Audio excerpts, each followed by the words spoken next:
as people there try and oust President Mubarak. Nick, tell me, what degree of support is there in the United States for what's going on in Egypt? Well, I've covered some of these demonstrations myself, and last Saturday, and I suspect it will be the same this weekend, there were demonstrations across North America, all the way in the West Coast in Los Angeles, to the Midwest, to the coastal cities here in the East, and really the community as a whole is very mobilized by events back home.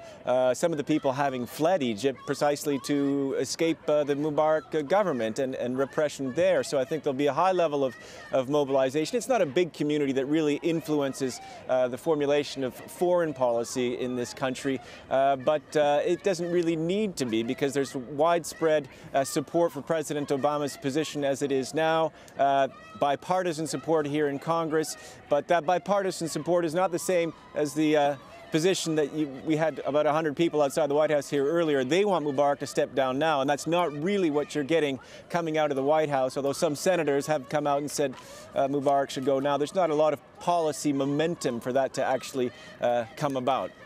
All right, Nick, leave it there for the time being. Thanks very much. It's Nick Spicer in Washington. So protests going on in the States there too.